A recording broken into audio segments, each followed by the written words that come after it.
How are you? Are you staying at home? Are you feeling bored? You have to maintain all the rules and regulations to protect yourself from COVID-19. You have to wash your hand again and again. You have to take huge amount of vitamin C containing food. You have to take at least one egg per day. Why? To increase your immunity. Okay?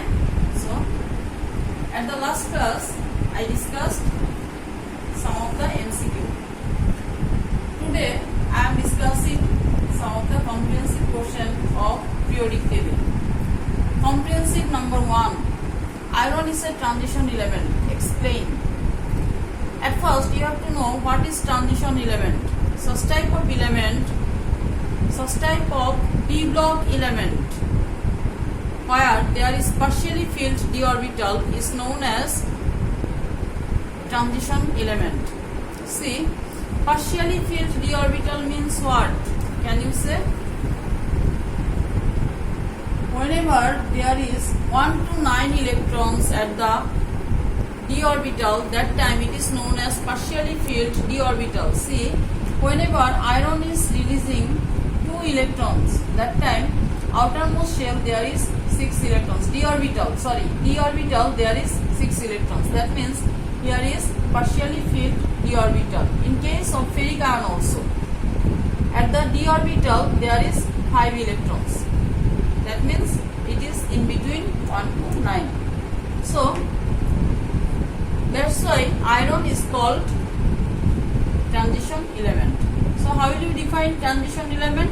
Such type of d block element which has partially filled d orbital in their stable ion condition is known as transition element. So according to this definition, iron is a transition element. Then number 2, zinc is not a transition element. Why? Zinc is not a transition element because whenever zinc is donating 2 electrons, it is converted into zinc ion. At the d orbital there is 10 electrons. So is that fulfilling this condition? No. It is not fulfilling this condition. At the d orbital there is 10 electrons. That means it is fulfilled. That's why, in spite being a d block element, zinc is not a transition element. Is that clear to you? Okay, number 3. Why the electron affinity of fluorine is less than chlorine? Electron affinity. You know that if we go from top to bottom of a group, so that electron affinity will increase gradually, and if we go from left to right, so that electron affinity, if we go from top to bottom, so that electron affinity will decrease gradually, and if we go from left to right of a period, so that electron affinity will increase gradually. See, the fluorine, size of fluorine, its size is small and it has only 2 energy levels. At the first energy level, 2 electrons, second energy level, 7 electrons. So, second energy level's highest capacity 80 electrons. So, fluorine can accept highest 1 electron. That's why the tendency of fluorine is less to receive electron. But in case of chlorine, see, outermost shell is third energy level, and the capacity of third energy level is 18, but here is only 7 electrons. That's why chlorine can receive more number of electrons. That's why electron affinity of fluorine is less than chlorine. Is that clear? Okay. Fluorine is the most electronegative element of periodic table. Why? You know, such type of element which can attract the bond pair electrons to itself is known as electronegative element. And we know if we go from top to bottom, so that electronegativity will decrease gradually.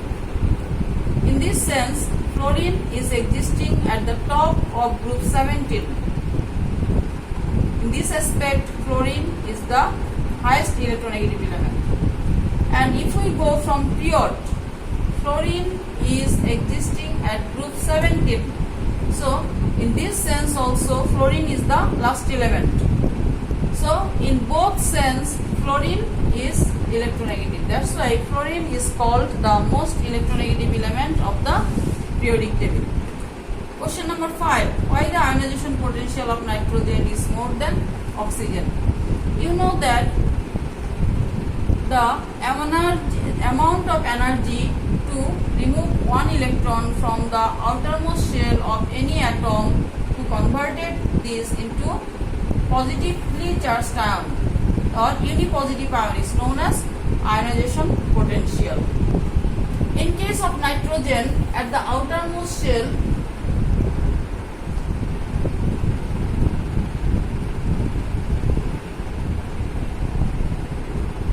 there is 3 electrons, 3 unpaired electrons. P orbital, there are 3 unpaired electrons, px1, py1, pz1. So to remove one electron from nitrogen, a huge amount of energy is needed, as nitrogen is most stable over here. Whenever p orbital is subfilled, that time it is most stable. But in case of oxygen, you see at the outermost shell,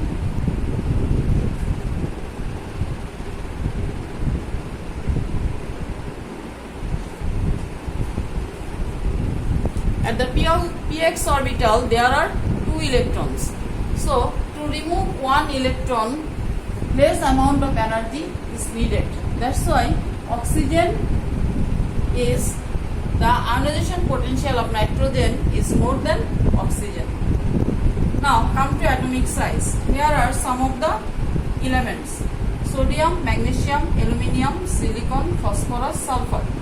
If you determine the position, if you find this question in this way, that time you have to know the position. What is the period, what is the group? What is the period, what is the group? If you determine the position, you will find that all of the elements are existing in period 3. Period 3. And this is group 1, this one is group 2. Like this way, it is going to left to right. You know that whenever we are going to left to right of a period, that time atomic size will gradually decrease. So, which one will be the biggest atom? Sodium.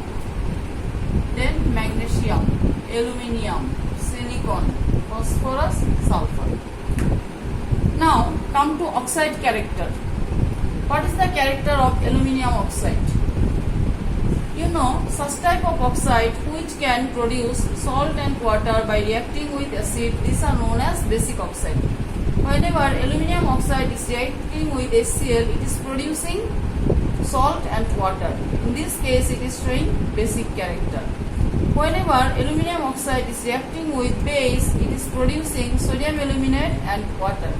In this sense, case, it is showing acidic character. As one oxide compound is showing both of the character, that's why it is amphoteric oxide.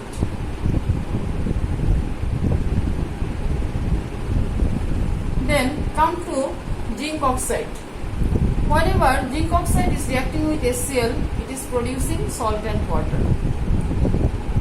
That means by reacting with hydrochloric acid, it is producing salt, so that it is showing the basic character.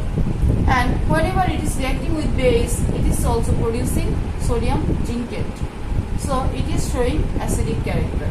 By this way, zinc oxide is also amphoteric.